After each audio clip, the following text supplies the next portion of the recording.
Chris with Collard Valley Cooks. I have a chicken that I used the parts on to put in the air fryer the other day, and today we've got the breast left. It's been a few days, we need to cook it, and we're going to have a one-pot chicken lunch. So let's get started. Now I've got a bag right here to put my bones in, some of my bones in. You've got this large chicken breast that I was using. I'm just going to take the back off of it because I'm not going to cook the back right quick.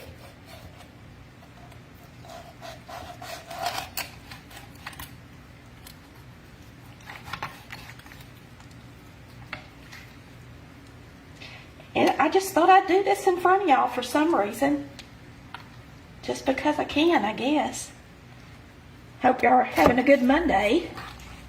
Me and Chris are already hungry for lunch. It's going to be at least 30 minutes before this thing gets done. And I am going to butterfly it out in the pan. But it's still going to take a little while. Okay? I'm just going through where the joint was. It's easier when you push the joint out of place and let it pop. And I didn't get my big knife. But I got a sharp one, and I sharpened it. This is a Rita knife, and I used the Rita sharpener before we came on, and boy, it is sharp. It is nice. It's my butcher knife. I'm gonna put this right here in the trash. Come here, open up this trash for me, darling. All right, here it goes. Somebody asked a couple of questions. One, do you use a separate cutting board for meats? Of course I do. You notice that I had that it's a plastic rubber. It's made by Gorilla Grip. It has Gorilla Grip on both sides of it. You can find these on the website too. That's what I use for my meats. That way I can put them in the dishwasher and run it. It's never hurt them. I do not use meat on my regular cutting board surfaces. Somebody asked why I threw the chicken back away. Because I don't want it, because I've already got 2 quarts of good chicken stock in my refrigerator. It's just me and Chris. I'm not feeding the family. I'm not feeding grandkids. So I really don't need to cook that back. So you're going to see me throw some things away. It's just me and Chris. But trust me, I cook all the time. I've already got stock in the refrigerator, so of course I wasn't going to boil that back and get another quart of stock, because what am I going to do with it? I can only use so much stock. Now some people can their stock. I'm not going to go to that much trouble because I buy a whole chicken almost every week of my life at the grocery store. So there's never a time when I wouldn't have stock when I need it. And you save the money buying the whole chicken. Yeah, I save money buying the whole chicken. So I cut off the legs and the thighs and the wings, and we fried them one night for supper. And now we're cooking the breast. We'll go ahead and turn that stove top on. Cool. On high. There you go. Got it going. Got it going.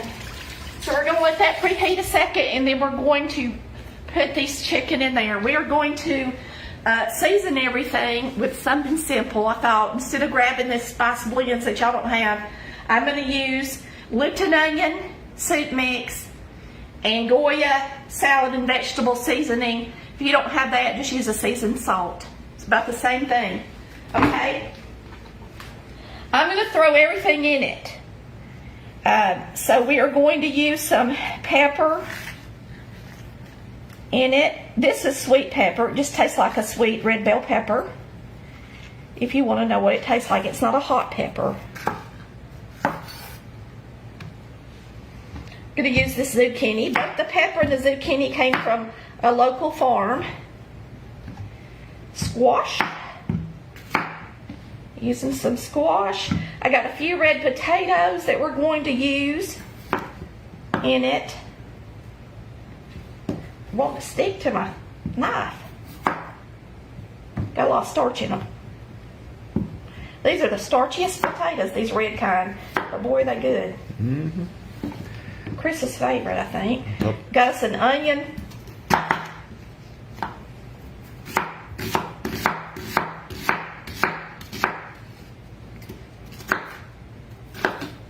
Some celery. Always take the ends off of everything. Chris, honey bun, you should be on my left side. I'm right-handed, sweetie. Sometimes I have to remind him. This is an easy thing to prep for because Yeah. everything's in big chunks.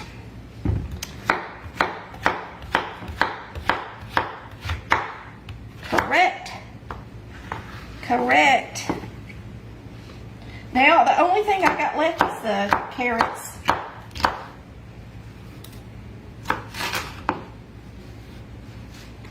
And Chris went ahead and shaved one of them for me.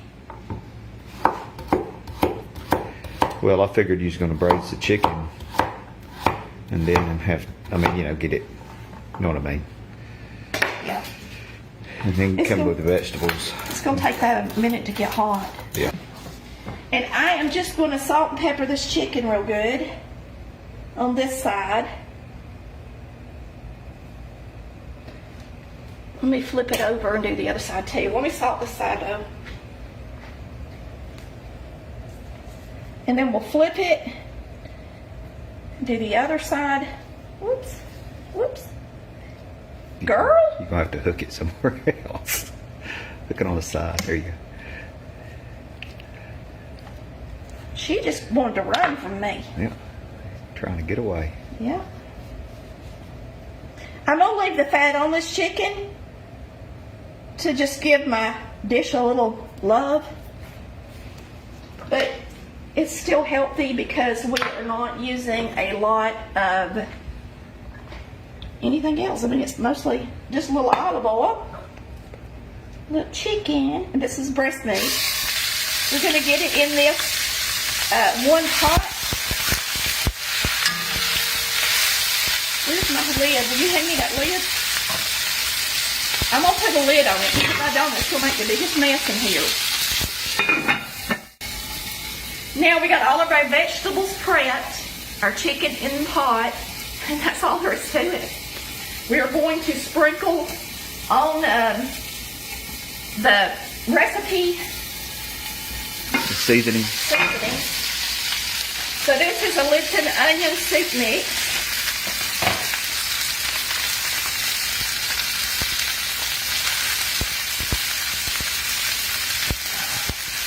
What's wrong? It's going to burn when you flip it over. I'm going to throw everything in it in a minute. Okay. I'm not going to sear it on the other side because it's the bone. You know what I mean?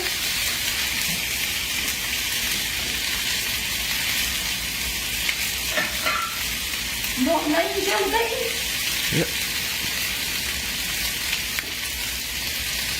All right, we're going to add some water to it.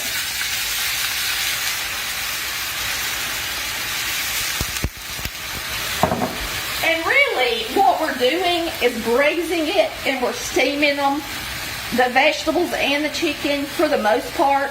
I'm not going to use the vegetable seasoning until I add my vegetables. I'm going to throw my vegetables in there, sprinkle them with this vegetable seasoning, and let them all cook together. I guess I can go ahead and throw some of them in there.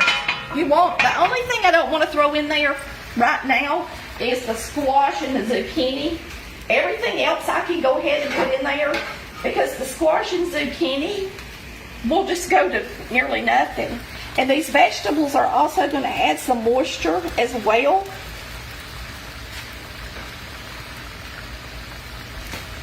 So this will cook down really slow. Yeah, we'll turn it down on low, and then we will let it pretty much steam cook. So it's really like the same as, what do you call the cast iron pot that you put in the oven? A Dutch oven. A Dutch oven. It's the same concept as the Dutch oven cooking, where it doesn't breathe, it doesn't have a vent hole, and so you're going to put everything in there and cook it, but it's quicker on the stovetop than sliding it in the oven. And then we'll just eat it all in one meal. Now, could you do this in a crock pot? Absolutely. You sure can. But it's going to be a little bit different. It's not going to be quite as good.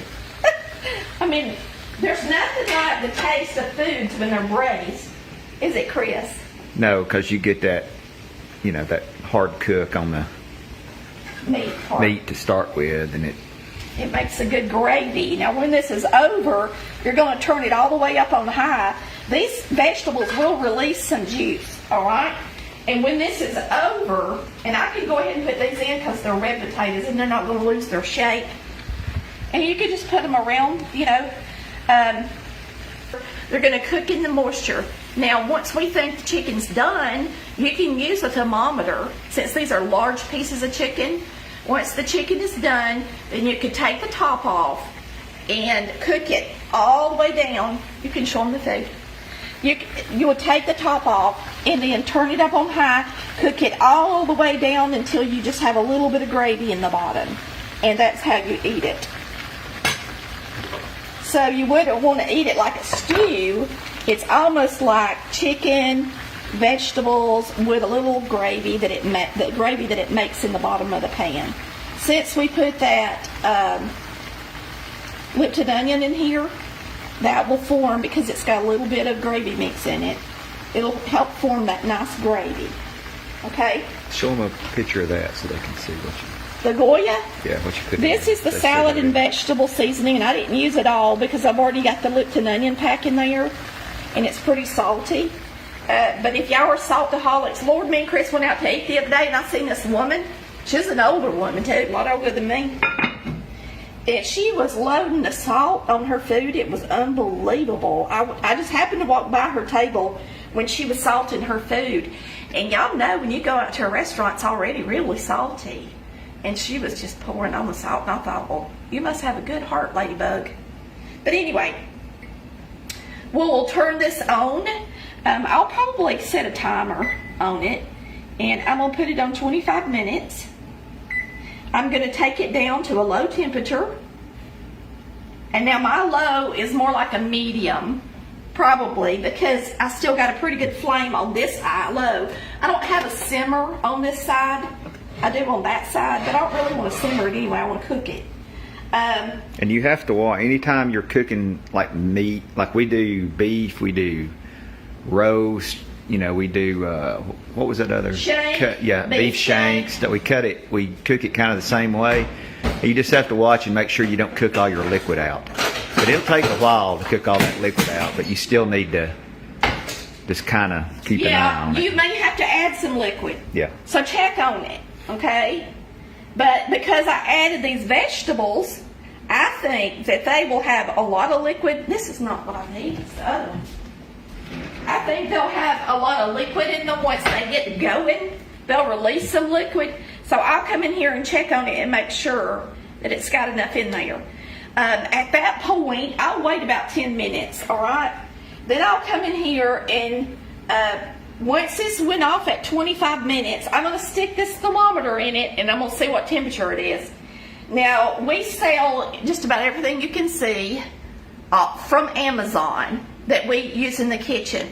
It don't come from our house. We don't ship it from our house, y'all. It's an Amazon product. It's just that we recommend them. This is a a thermometer, and I use it when I grill and stuff. Yeah. And it's going to let us know what the temperature is. Let me turn it on. I'm just going to show you how simple this one is. We've had several different ones. What I like about this one is it has big buttons. And you can just press it and turn it from Fahrenheit to Celsius. Real easy, just like that.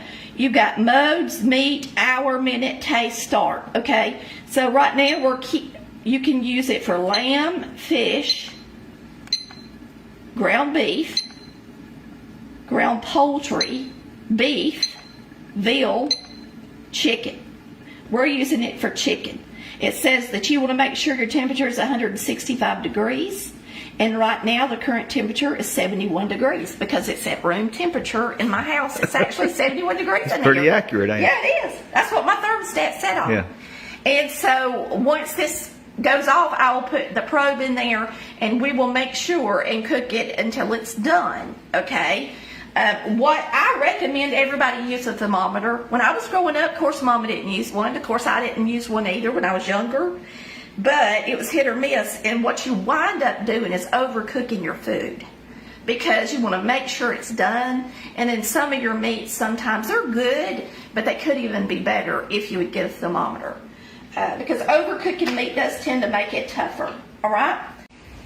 Okay, our chicken is at 163 degrees. Show it to him, Chris. And we're already starting to cook down. Let me turn this off. It was exactly 25 minutes when this thing got done like I thought it would. I'm a pretty good old cook. Mm-hmm. I thought it'd take longer. You did? Yeah. Because we had it on low, but these things do cook stuff fast. Yeah, if you cover it like that they and really cook do. in it, Yeah. it's going to do pretty good. Now, I do want to cover it just long enough for my squash to get done, okay? So, and I'm also going to just barely sprinkle some salt on it and pepper. And that reduction down there will be pretty salty and stuff once. Yeah. Once it cooks down. It'll be bit. a gravy that we'll serve over it. Now, when I turned my chicken, I turned it in 15 minutes. And because of the way these are shaped, they want to lay on their side. So they were laying on this side right here for about 8 minutes. Now see, we're at 165. So our chicken is done. Now it's not going to hurt anything to cook it a little bit over. I'm going to close this and let that squash get a little bit done, and then we'll open it back up and serve it, okay? But you want that gravy to cook down good. And I got it on high. I cooked it on lower, but now I got it up on high. All right, this is ready. You can see it's pretty much just a gravy down in the bottom. Now this is a non-stick, oh doggone, a non-stick pot. I really think the squash is going to be good and done, but the zucchini needs a little longer. So what we'll do when we make our plate, we just won't use the zucchini, and it'll still cook while it sits in here. All right, so I'm going to make a plate. Is this thing cast iron? Yes, it's heavy. Yeah, it's really heavy.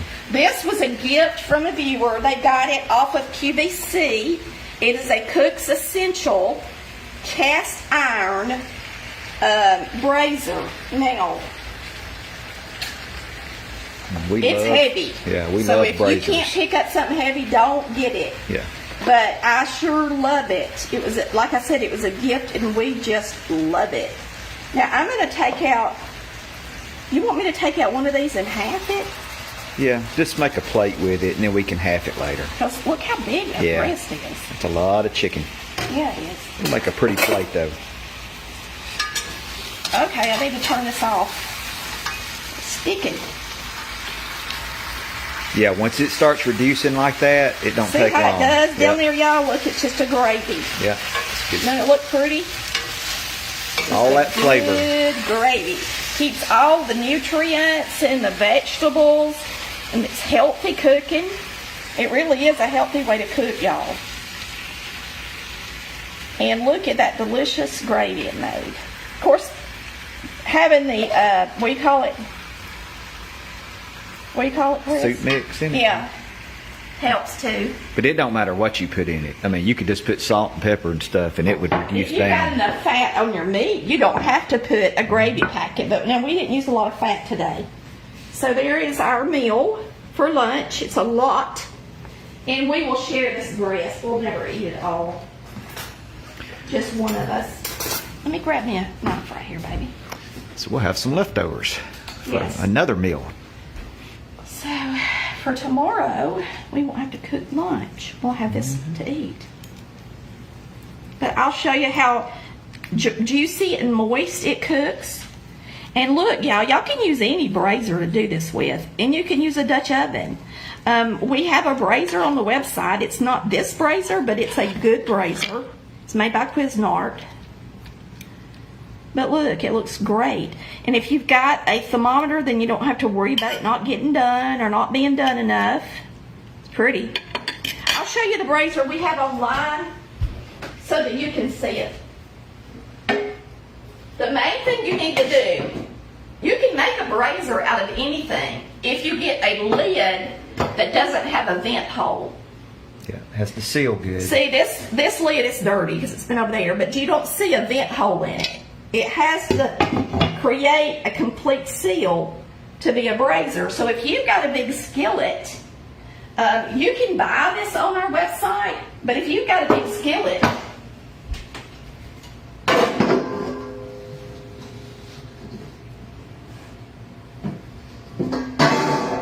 I have this on the website too. And this is a lid with silicone. It has a lid that will vent or not vent. You can open it or close it. And if it's in the closed position, then you've created a brazier with a pot you've already got. But let me say this, make sure it's a non-stick pot. Because if you're going to boil that gravy like that and render that gravy, you're going to want a non-stick surface so that you don't have to worry about it sticking and burning. So you can either buy this and create your own brazier, or you can buy a brazier. Either way. And this thing vents, actually it vents. This is how it vents. It's this little lever. One side's open and one side's closed. And that should be on the website too. I'll make sure it is because it's been a while since I put that on there. Let's give this a taste. I bet it's going to be good. What do y'all think? Looks good, don't it? Now see how easy that was? In just a short 30 minutes, we have this delicious lunch that has its own gravy. How simple, right? So if you want to impress somebody, make them this in your brazier.